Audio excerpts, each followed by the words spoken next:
Hello and welcome back to another episode of the ADHD Goals podcast. I have a fascinating guest for you today. Her name is Dr. Lisa Pion Berlin. She is a clinical hypnotherapist, a social worker, and CEO of Parents Anonymous, which is a nonprofit organization in USA, which specializes in providing resources for parents, families, and children dealing with mental health battles within the family unit. How are you today, Dr. Lisa? I'm great. Thank you for having me, Laurence. Oh, it's a pleasure. And I hear you are in sunny LA. Well, I'm assuming it's sunny in LA. Sunny and very hot. I don't know in your part of the world, but we are experiencing incredible heat waves. Yeah. A change. It doesn't seem to give up, even though it's September. Yeah. Well, we have a gray overcast day today. So I know with all the current climate issues, it's a problem, but I think I'd quite like a little bit of sunshine today, but there we go. Well, we'll send some to you and your viewers as we talk. Okay. Us specifically. Sunshine. Sunshine's important in our well-being. It is. Well, you're very good at this. That is good. So Dr. Lisa, tell me a little bit about yourself and Parents Anonymous for those that don't know. Well, I have a doctorate in social work. Mm-hmm. I started my journey committed to helping parents, children, and youth who I saw were blamed and shamed for everything. I became a social worker for one reason, to help people. Yes. And also as a social worker, we are very committed to advocacy. And what are the policies that exist that either create openings for people to get the help they need and for the government and the nonprofit sector to provide the services that are evidence-based or provide incredible barriers that restrict people having access. So I've had a very long career doing clinical work, program development, advocacy, research. And advocacy includes helping to train parent leaders and youth leaders to tell their story and to advocate for policies that create programs, the support programs that they are seeking help for. Instead of somebody making it up in an ivory tower and saying, this is what people need, and we're going to do this. We need to ask those impacted by ADHD, and that includes children, parents, and youth. Okay. What are the services you need? What's working? What's not working? How can we bring to you what will build on your strengths? And that is the exact philosophy of Parents Anonymous. I've been the president and CEO of Parents Anonymous worldwide since 1992. So the fit for me in my own career was very much in the same place. I'm a mother of two wonderful adult children. I believe that the future depends on parents because all of us humans came from parents, whether we're directly your birth parents, people who adopted you, who raised you, people who fostered you, your relatives who took care of you when somebody passed away, or there was a tragedy, or people were unable to get help. What's so sad to me is that even with the resources we have, the government still doesn't know how to address many problems. So we believe in shared leadership. We don't do things to people. We do things with people. Whether we have a campaign, stand with families. I'm not standing up for that mom. I'm supporting that mom or dad in their empowerment journey because we don't believe we empower you. I don't own your power, Laurence. So how can I empower you? I can support you in the journey you choose. And when people come to an evidence-based Parents Anonymous group, which is our core program, whether it's online or in person, that journey, they help to just develop what that is. And in that community of a group with a trained facilitator, experiences what we call mutual support, shared leadership, parent leadership, and that sense of belonging. I'm not alone. I'm not isolated. And COVID really emphasized that. And we know every study during COVID and after that children and parents are worse off with their mental health than they ever been before. Yeah. And maybe people are talking more about things they didn't talk about before. Or maybe we're asking the question more frequently, but oftentimes governments don't look at parents. So the Surgeon General of the United States just put out alert. We are failing parents. The American Psychological Association did a study and said 48% of the parents say they are struggling with their mental health every single week.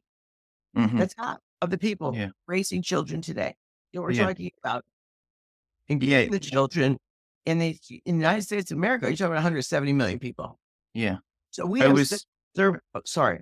so I was just you were talking about advocacy and support for parents and parent leaders, and I was speaking to someone the other day whose son is trying to get their son diagnosed with ADHD, and it's taken such a while. And at the school, it's been a number of years. He's been labelled as a naughty boy for quite some time, and whilst the school has communicated back to this person I'm referring to, um, they've said, "Oh yeah, we've got things in place for ADHD," but all the punishments that they've been giving him are because of his ADHD, and it's even though the schools might think that they've got systems in place to support people with ADHD, it when you speak to the parent, it's like, well, no, this is not helping at all,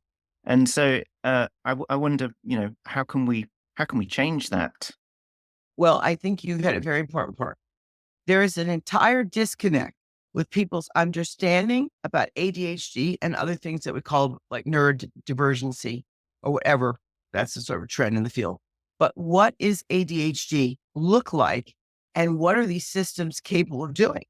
So your child goes to school in most countries, 6 hours a day, approximately, for the majority of the school year. So the role of the school is critical once they get to school age, right? And even when they're preschool, it could be in preschool, 8 hours a day while parents working 10 hours a day. So those professionals who are in those schools, teachers, counselors, principals, need to get retrained because I don't think they've had any training to understand. And instead of saying, we're going to blame and shame you, parent, your kid is acting this way, they need to be asking questions with the child and with the parent, what's going on? Mm, So let's say the parent has had a crisis. They their their marriage is breaking up and the mm, child is emotionally distressed about that.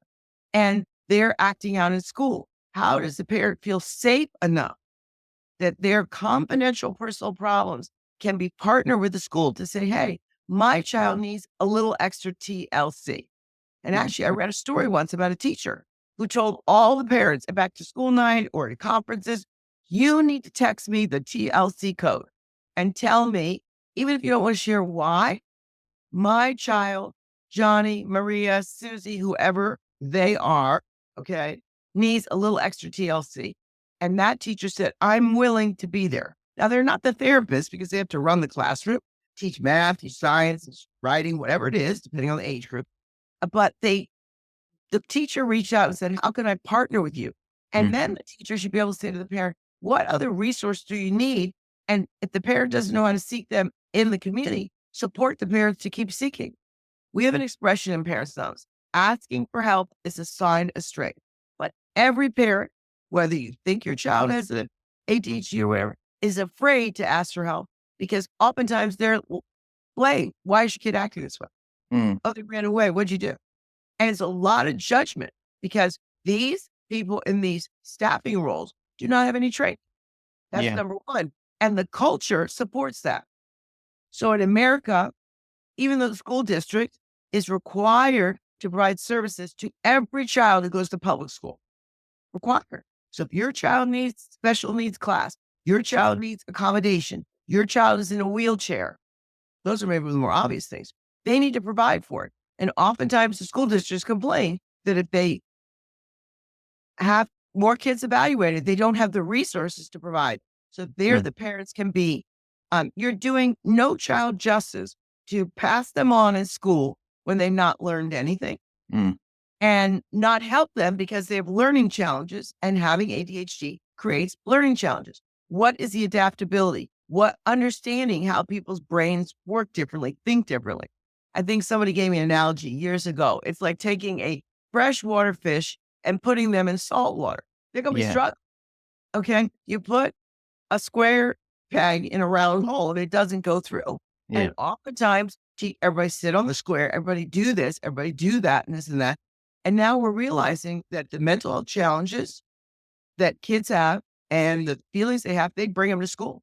And if the schools are not capable, then they need to hire additional mental health staff, people trained to support that individual child, to teach everybody how to deal with meltdowns, to Hmm. teach meditation, to teach mindfulness. All these things are free and Hmm. easy to learn and don't even have to go to college. Mm. I train anybody how to meditate in 15 minutes Yeah. successfully, and it will impact the brain in ways no medication will over accumulation of 11 hours. That's a whole nother conversation. But I Yeah. think you're right. Parents need to advocate. This is what my kid, it's scary. It is very scary to come up against a school. Oh, they're going to see me as the agitated parent or the annoying parent. You better believe it. If you're not the one advocating for what your child needs, nobody else is. Yeah. Yeah. Skip you over. And you need to tell them if they're punishing your child over and over again, you need to go look at that school board or school district's policies. And you need to hold them fit to the fire. Go to the principal, go to the school district. In different countries, it's different. So in Yeah. America, you have a school, unified school district over all the schools there. And there is a superintendent, and they have an elected board by the people. The people elect the board overseeing public schools in America.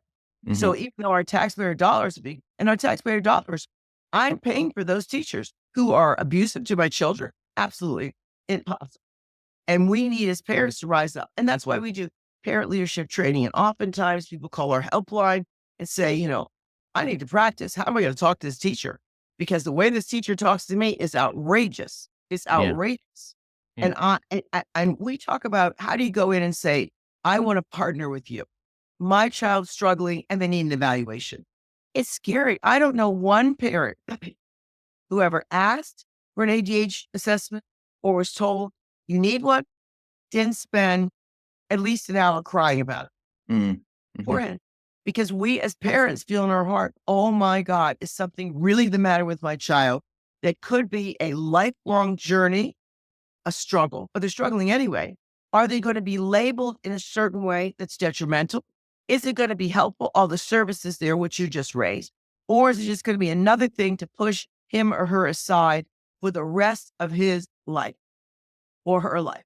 Yeah. And that is a big burden. I don't care what economic background you are, what the color of your skin. I've talked to thousands of parents who say, I was so freaked out about them getting evaluated. Knowing in my heart, well, if they had a cough, we need to go to the doctor, but they would get medicine and their cough would go away. Their ear infection would go away, right? But it's just like if you think your kid has a hearing problem and it turns out they do have a hearing problem, this is not something that, maybe they might need hearing aids, they might need speech therapy. Some things are fixed easily and some things are a lifetime journey. Yeah. Just like your child has a physical disease, multiple sclerosis. They're in a wheelchair. You still want them to go to school.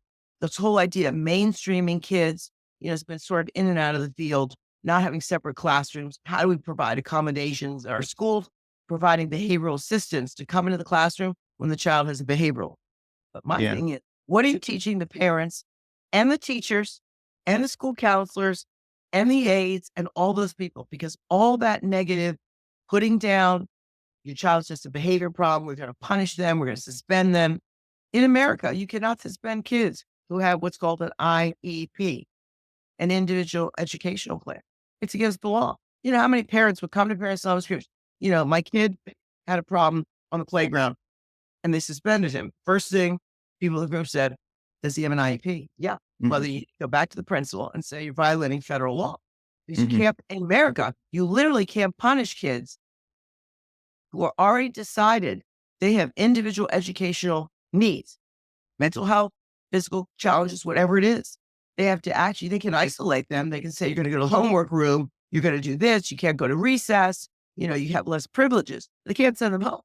So Yeah. the parents like, I gotta stop work every time they send them home. I gotta tell my boss I can't go to work. They need supervision at home. They're too young. They can't be alone. Whatever the challenge is. So the Yeah. burden And you, all you back on us just, as parents. you're just punishing them for those challenges that they've got, and so they're just adding negative labels to themselves that are just going to take years to unlock. Peers. And the other thing is that I think that one thing I think that continues is that you said it, the trauma of the labeling. Instead of saying, we know your brain works differently. How to explain to a kid that there's this label called ADHD with hyperactivity, without, whatever. And that your brain is not my brain anyway. Our brains are all unique. It's like talking about diversity in our community, right? It could be the color of your skin. It could be your religion. It could be your gender. It could be things you don't even see about me, right? Like my religion, you can't see it on my face unless I tell you what my religion is. Mm. So there's some things you see and some things you don't.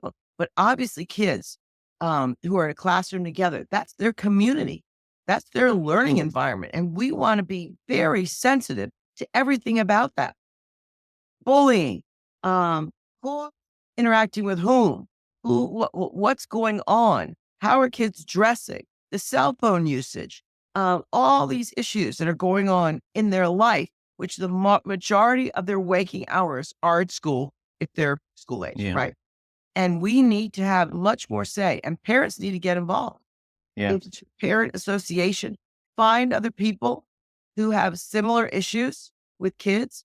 People's, I would go pick up my kids, and people, oh God, oh yeah, my son talks about your son all the time. And mom might say, yeah, he's not learning anything in class. Or, I don't know what's going on.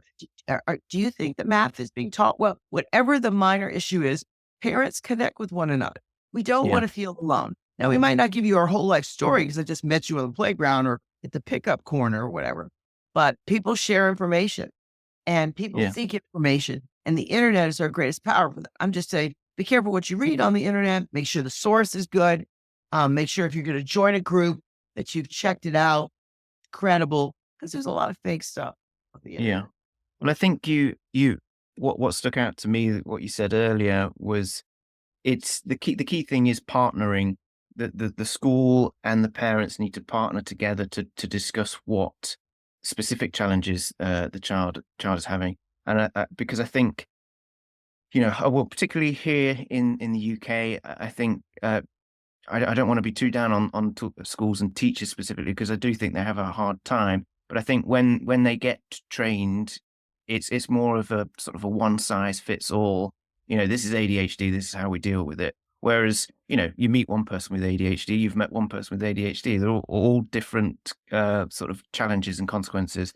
And I think being able to sit down and have that conversation with the teacher about one specific child and what that child needs is far more effective than, oh, we've got these protocols that should be fine for Well, you. that's where assessment, or what I would rather call analysis, is about.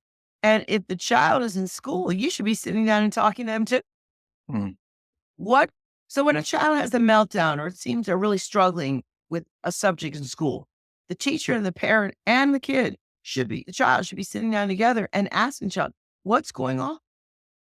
Hmm. I don't know. I mean, sometimes kids don't know, and sometimes they know. And you'll find out all kinds of things. They're having a hard time listening. They're in the back of the classroom.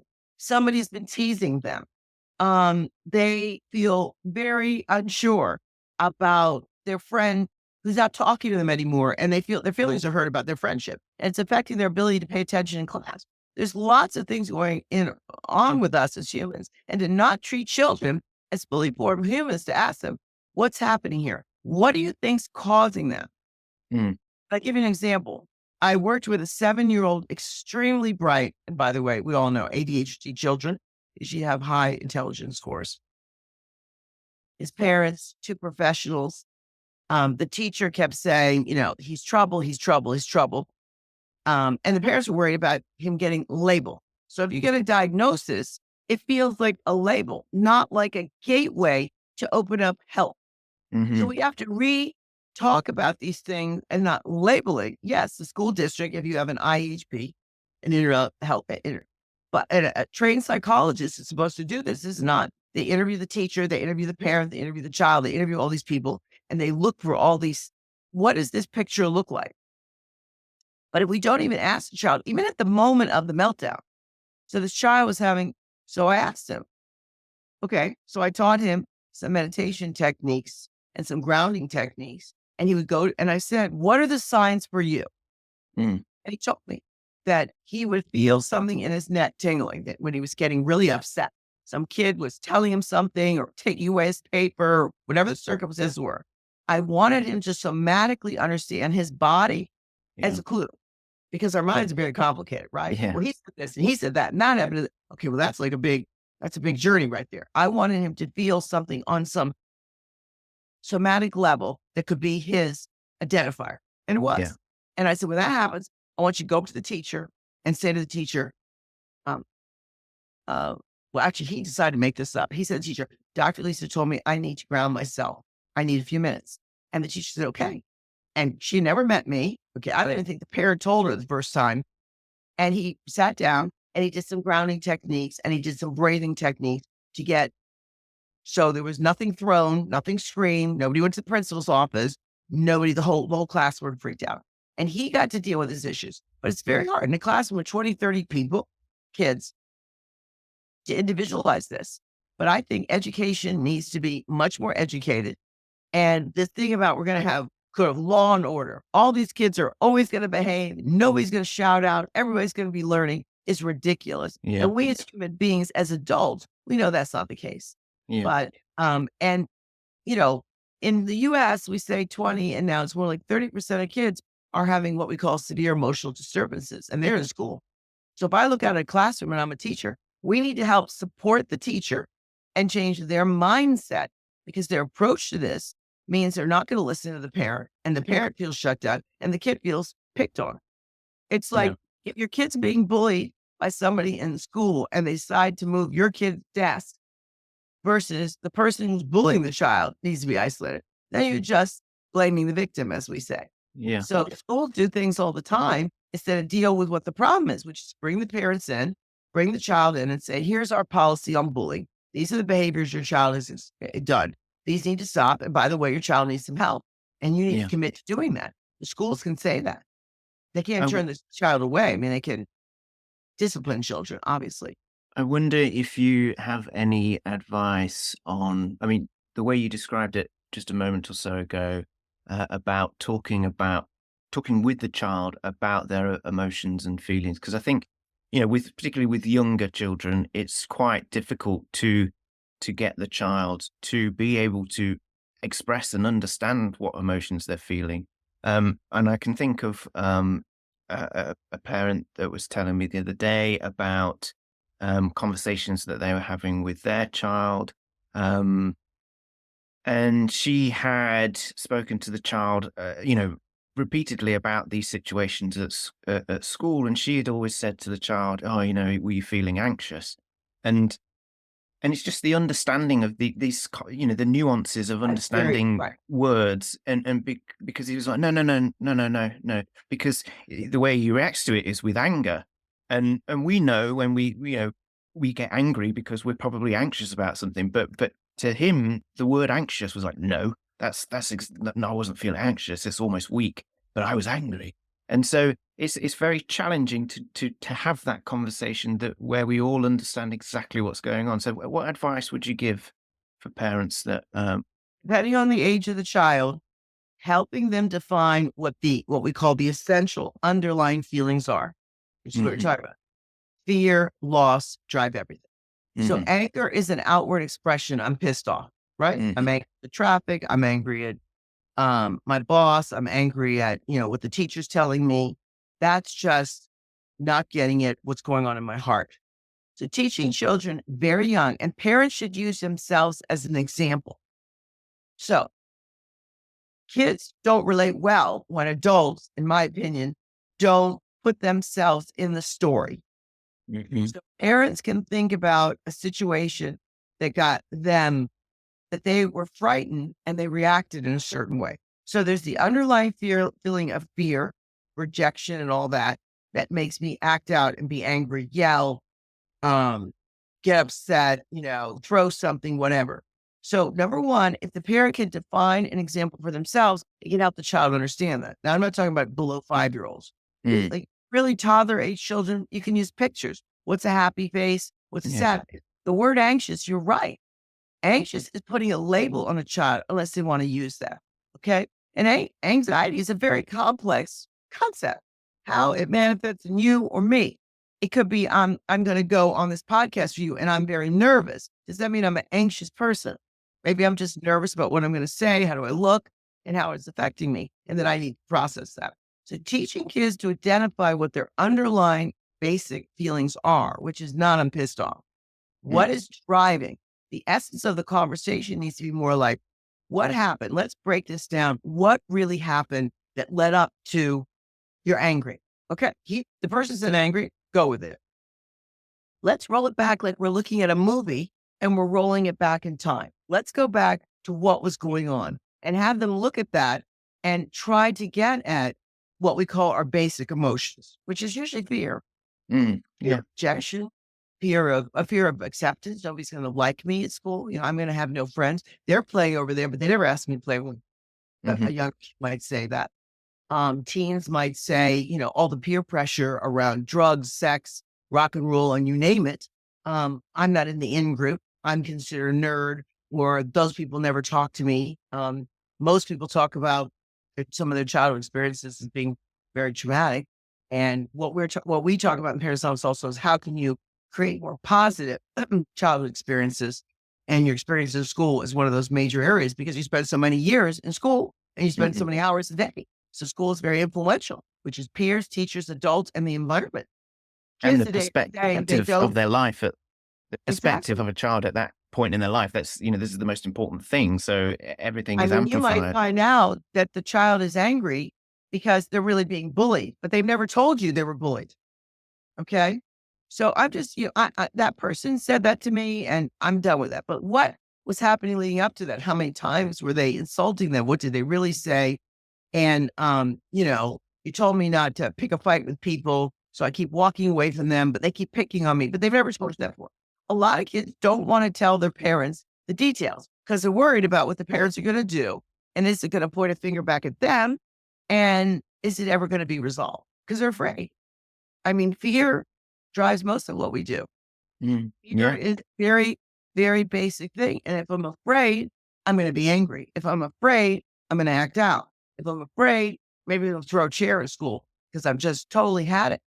And that visceral feeling and saying, it's okay to have these feelings. It's okay to be afraid, but I wouldn't put words in kids' mouth. I would have them roll back the picture. Let's take it from the very beginning. What would you close your eyes and talk about what's inside your heart, but especially for young children or can you draw a picture about that? What does that look like to you? What's that feel like to you? Well, I'm just angry. I'm anxious. I'm just angry. Well, what is that anger like? Where do you feel it in your body?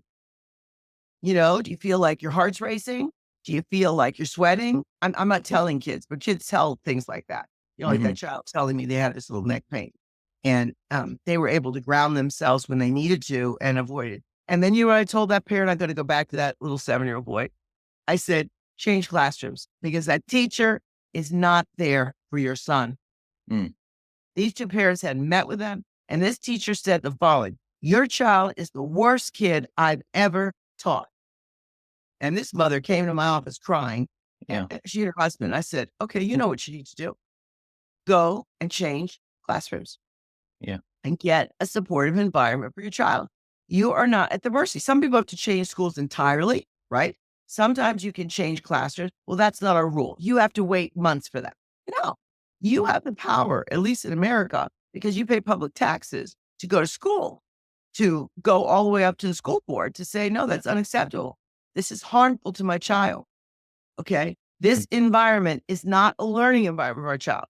Why is that? Well, my child's been labeled. My child's been punished. My child never got a fair assessment. And nobody's listening to my child when he's saying, I'm crying out for help here. So you want to put it on what the environment did. Yes, the teacher might have done something very detrimental. You might have to deal with the teacher and their supervisor, their principal or whatever. But ultimately you can say, this is not the right fit for my child to grow and learn. That's what school's about. You can't learn if you're not growing mentally, physically, emotionally, socially, peer-wise, etc. Learning is not like something that drops from the sky into my brain. I have to engage in that. And it has to be in an environment that's positive, not perfect, but positive, focused on resolution, and say to the teacher, hey, I know my kid's having a hard time and I'm so thankful you're here listening to me. So you also need to make sure when you're building a partnership with the school that you're as open to listening to what they have to say. But if they're going to be detrimental, that you say, you know what, that's not helpful. That's not going to make a difference. And I don't think that's your role. I had a teacher once tell a parent, oh, I know your kid has ADHD. This is a good example. First grader. And the mom said, well, why do you think that? Well, they're not reading right, this and that. And I know, this is what teachers do. I know because I have two sons who have ADHD. Mhm. So this mother came to me and I said, okay, go back and ask her if she's licensed psychologist and she's able to diagnose Yeah. ADHD. And she's not. And maybe you need to say that your perception of the world through your sons might be colored. And I Yeah. don't think that's what my son needs from you, that your view of him is that he needs to be isolated because he's got a problem. Now, this is like, I'm talking about 25 years ago, okay? Yeah. 30 years ago. 30 years ago. And people were less talking about this and less about this and that and less about analysis. But it was the same question. The parent was devastated. They felt totally forlorn. What did they do wrong? And what could they have done differently? And, every parent feels every problem my child has. Could I have done something to change that? Yeah. I And think our understanding of how ADHD presents itself has broadened more recently with more studies around how girls present ADHD. So it used to be that all the focus was on boys that were probably acting out, physically hyperactive, and but we're understanding more now how girls have. Had challenges with ADHD, and it's a far more sort of internal, busy mind. And I wonder, just more broadly, throughout your career, what changes have you seen in the ADHD landscape in terms of whether it's what challenges people are facing, or the advice that you're able to give people? What changes have you seen? well, I think you made an important one. Well, a couple of things. I think that this whole idea of first person language in many fields, it's not the autistic child, Mhm. it's the child with autism. And the question is, have we moved the needle to beyond understanding to the idea of some acceptance? And I still think the needle is moving. It's kind of moved. And I think you're absolutely right. Gender or traditional gender distinctions were very narrow. Only boys were doing this because it was all hyperactivity. And nobody understood ADHD when there was more introspection. And again, we need to look at the fact kids aren't learning in school, learning. Then what is the cause of that or the underlying issues? And the schools need to be more open. And I think parents have become much more active about being advocates, and that's helped. The parent advocates are the one that have moved the needle to more, because the idea of, we used to say, oh, we have an awareness. What's the incident rate of blah, blah, blah? Well, we have an awareness about, here are some symptoms. Here are some strategies, maybe. Okay. And it tried to put people in this neat box. And I think that's where the needle has moved to more about acceptance. So if somebody has ADHD, is that going to change tomorrow because they took a pill? No. Mhm. What are they going to do to manage it? How is the environment going to help that? So I think what I've seen change in the field, instead of blame and shame on the human, though, that doesn't mean teachers and schools and other people who don't understand, oh, your kid's, they'll say terrible things to your child. Okay. But in general, we've tried to open the door in the field to say it's not one size that fits all. And also, it's not about blaming and shaming the child. It's about what can we do in this environment that's more about adaptability. And that's where even in mental health, we talk about acceptance. This whole thing about awareness, let's be aware of this, aware of that. Well, that's great. Are you accepting that somebody in your family, like your child, your partner, who might be an adult, which I think you raised, which is important, who never had a diagnosis in school, struggled in school, et cetera, as an adult, realized that they could do some things, that why weren't they doing well in college, or why weren't they doing well in their job? And they tagged it to, I never got diagnosed with ADHD. Mm. So this understanding that A greater understanding leads to more acceptance. And then acceptance leads to, well, what do we need to do about it? What do we Yeah. know? What don't we know? Because if we're not into acceptance, then we're just going to put you in this box and, every child should be on Ritalin or blah, blah, blah. And if you don't, there was many pressure years ago. If you didn't put your kids on drugs, on medication, then you were a bad parent. I mean, Yeah. you need to do what we told you rather than what do we think works? Because not every child or adult reacts well to certain medications. And some parents say, I want to work on diet. I want to work on exercise. I want to work on mindfulness. I want to work on other. So science has expanded our thinking about the role of diet in our well-being and how sugar affects our brain. Yeah. But Yeah. we know with kids that they are pumped up in all the processed foods. So everything you can do by cooking at home or naturally doing it that don't have, like when you look at the package of something and there's more, I mean, it's Right. crackers, but there's 49 words there you can't even pronounce. You Yeah. should not be feeding that to yourself or your child. So we need to think about our body as a temple. So I think the field has changed in that way. And you have better protections in Europe than we have in America. I mean, there's Yeah. stuff in America that they would never produce in Europe. So those protections, and I think also recognizing that we need to be outside in sunshine, shelves are minimal. Everybody needs to exercise. And I don't mean become a gymnast and go to the Olympics, which is marvelous if you can do that. Mhm. But I'm talking about walking to school, learning to bike. And how many Yeah. parents said, oh my God, I finally got my kid on a bike, like at 7 or 8. And they're like, oh, and that little paunchy stomach and that lying around and I don't want to do it.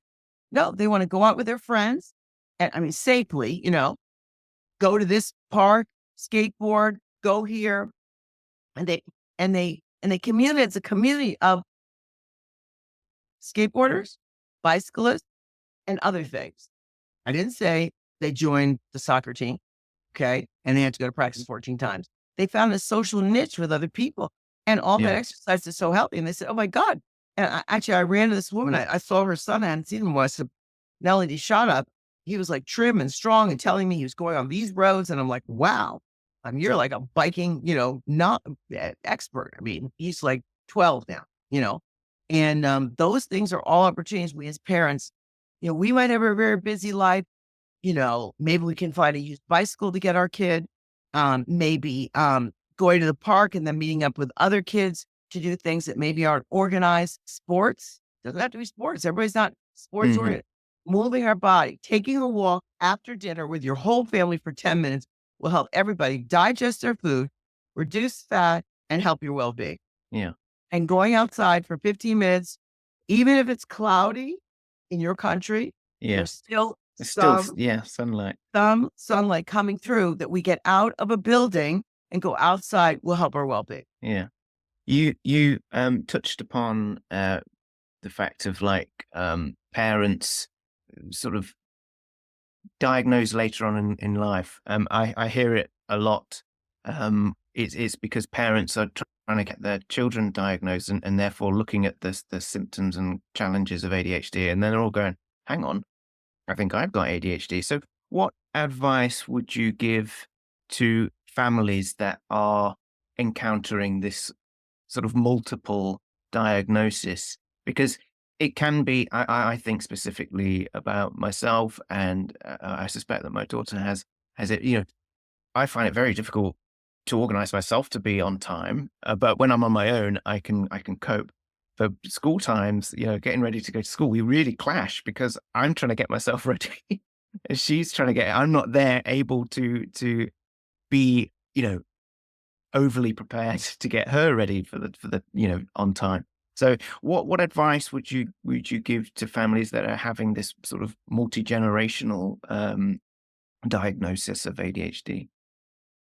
Well, I think that's an incredible opportunity, Lawrence. Hmm. I see that if we don't know something about ourselves and learn about it later, that can change the trajectory and make life more pleasant, opportunities more open to us, then we need to be open to it. So while they're talking about symptomology or other things, how, like you said, how ADHD manifests, not just in different genders, but different age groups, is something you can educate yourself on if you're concerned about your child or yourself. And I know people who were in college who said, I was failing.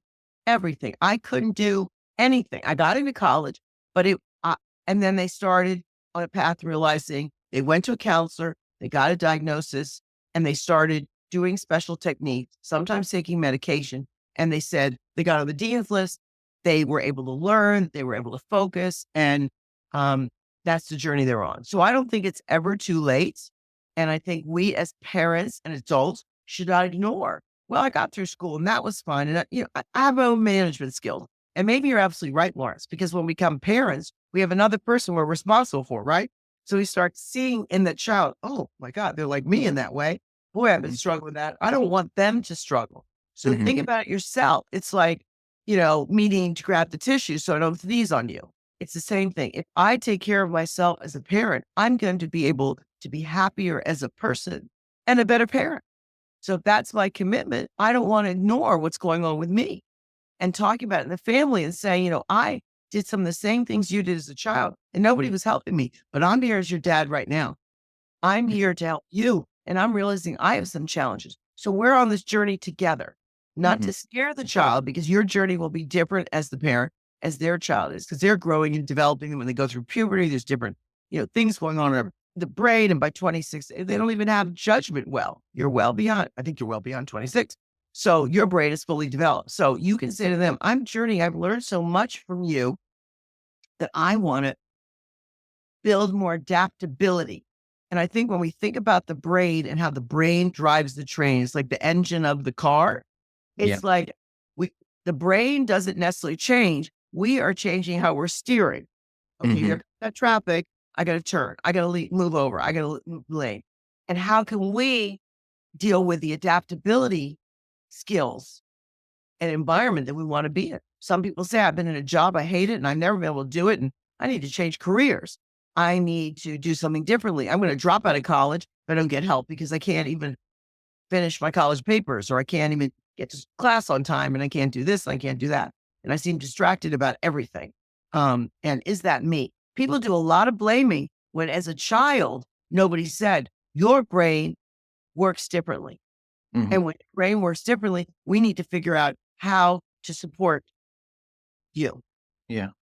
And Um. that's scary because the brain well, it's not like my finger is broken and I have a Yeah. cut. It gave me a boo with the brain. It's kind of important.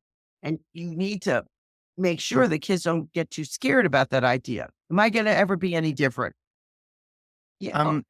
I'm fascinated to know. Because I'm just conscious of the time. But I'm fascinated to know. We mentioned at the top of the show that you're a clinical hypnotherapist, and I would like to know a little bit more about how that helps with ADHD.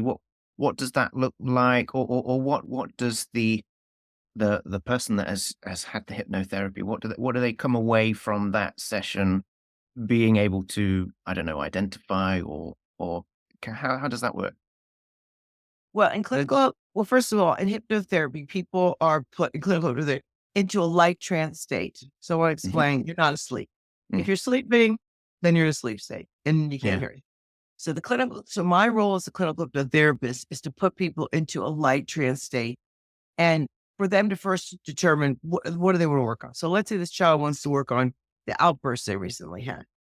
So what you do in this light trance state and helping people to relax physically Mm. is to help them, what we say, drop into deeply into their body so Hmm. that you can roll them back.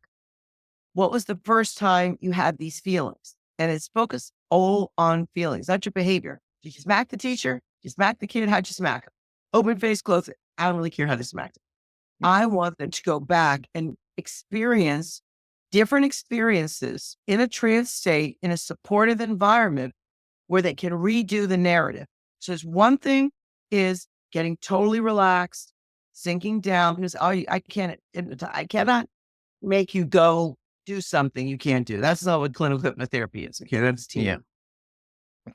But a totally relaxed state, and then talk about the first time you felt that feeling and what is that feeling. So let's talk about fear, and have them think about experience in a bodily way, an experience recently they had that was about fear.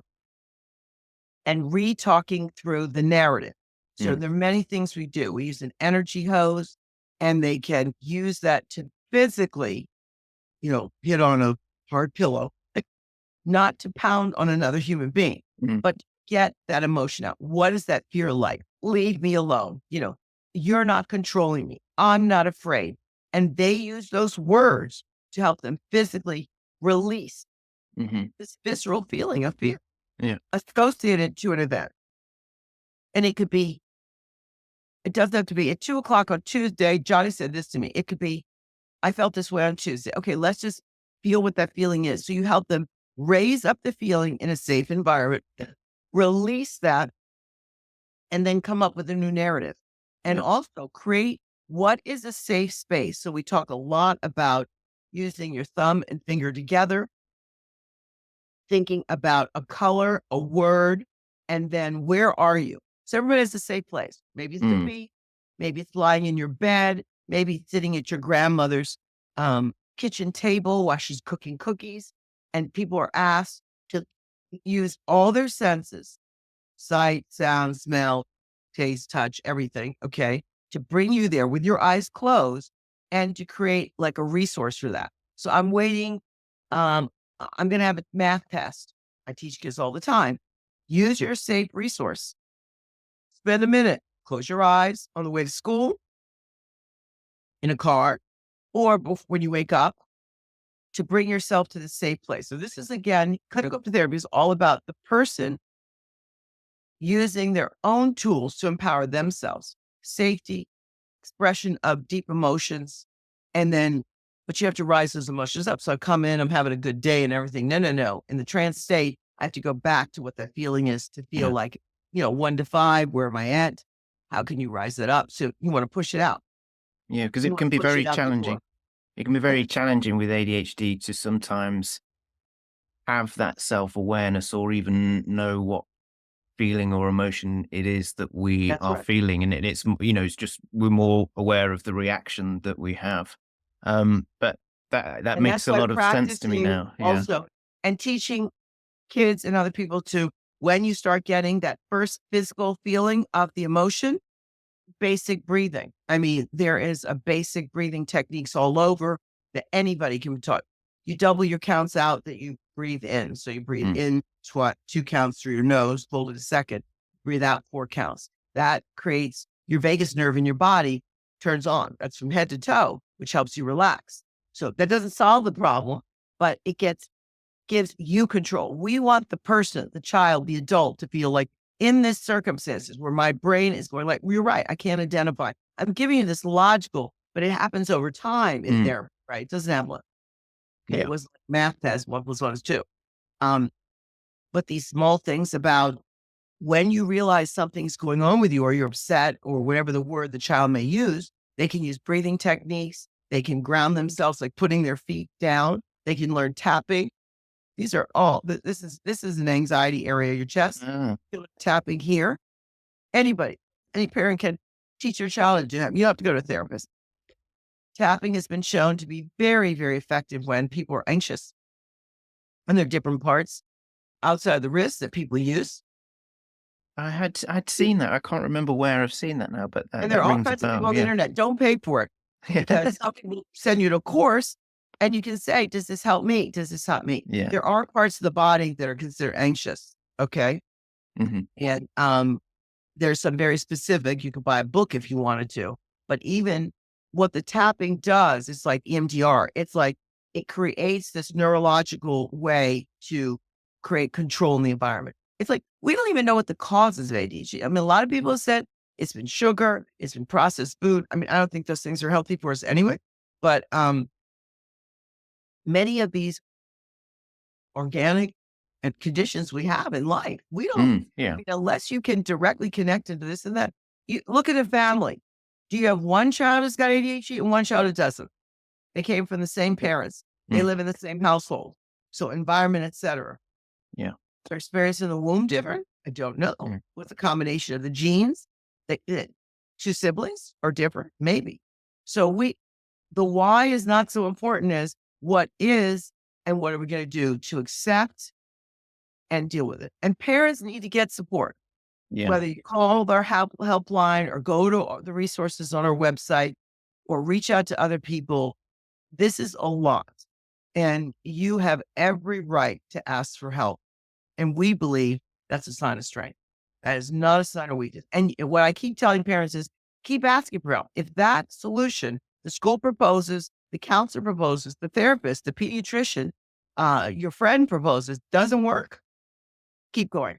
Because people make suggestions and I say, try them if it fits with your values, if the child feels responsive, do them as a family, taking a walk together, simple things we can do together, obsession with cell phones, we know is Mm, affecting all of our brains, yeah.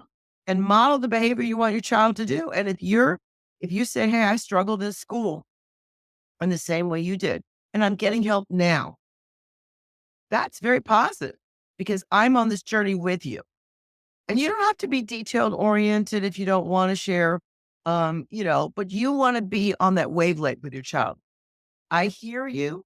I love you. I support you. And we're doing this together because Yeah. you still want to establish, you don't want your child to be frightened. Oh, my parent has this problem. And they give a lot of detail what the problem is. And the child's like, oh, I got to take care of the parent. He can't take care of me. But Yeah. we could say, I've got my brain's different too. And I approach things differently. And these are the things I do some of the same things you're doing. And in addition, so we're in this together. You still want to establish that, you don't want them to care for you. You're in the care role for them. Yeah. That connection, especially with teenagers, is really important. What every kid says, you don't understand. It was different when you went to school, right? Mhm. Yeah. Things weren't the same way. You didn't even have cell phones. You didn't have this peer pressure that people are using drugs in the bathroom, school shootings. And when I went to school, there was no school shootings. Yeah. Nobody ever talked about a gun. But I had the kid who had the locker next to me in 7th grade kill himself. So I heard about suicide when I was quite young, many, many years ago. And we were all freaked out. It happens to be National Suicide Prevention Month in the United States this month. I did not know that. And we had a school shooting just 2 days ago. I heard. Yeah. Yeah. So every parent, we're here for you. If people are not listening to you, parents, whatever your child is facing in school, at their church group, on the team they're on, and you think the coach is not listening to them or accepting, you need to step up. Yeah. Say, we have higher expectations of this, and we will hold your foot to the fire, which is we will not accept this behavior from you. And we're going to go to the people above you. You change it, you accept it. No. I mean, there are coaches that are very abusive to kids, and they could be neurodivergent. They could be having other things that the coach doesn't want to deal with. And some coaches are very harsh in some sports, and you have every right to put forth what you believe is needed for your kid. Don't hide from it. And it's frightening. It's scary to come up against a school. Yeah. It's not easy to do it. But if you don't do it, who's going to do it? Who's going to do it? It's not going to go. Or when the school says, oh, he's just a boy. I love that one, right? Oh, he's so young. He'll grow out of that. And you know what? There's no magic ball to say the behavior or the problem your child's having. They're going to grow out of it. Well, what is that? Yeah. What is that? Crying when you put them to bed? Well, they have to be 2 years old. That's quite different. They're at school now. To say every child's going to grow out of it is my interpretation. Let's ignore it. Hmm. Well, Dr. Lisa, that's all we've got time for. So I want to thank you ever so much for joining me for this conversation today. And I want to, any listeners, I want to let them know that they can reach out to you at Parents Anonymous. I'm going to put the link in the show notes for any of that much needed support and Absolutely. that partnering with whether it's talking to schools or just that support at home as well. But yes, thank you so much. It's been a really fascinating conversation. Exactly. I just want to say on our website, Yep. nationalparentyouthhelpline.org, we have meditations on there in English and Spanish that you can listen to and you can have your kids listen to. So we give away other things free on the website, not just information, but things that may help you as you seek other solutions. So thank you for having me today. Excellent. Okay. Well, thank you very much. And I hope you enjoy the rest of your day. Yes, you too, Laurence. Well, there we have it. Thank you so much for listening this far. If you want to hear more episodes, then please subscribe on YouTube or whatever podcast platform you use. It really helps to spread the word. So if you know anyone this episode could help, then please share it with your friends. If you want to follow me on social media, I am on Instagram at ADHD_goals, and you can find me on Facebook too. If you want to get in touch with the show, then you can email me at hello@adhdgoals.co. And finally, if you're struggling to manage your ADHD and you would like me to be your coach, then please head over to my website and get in touch. Until next time, bye for now.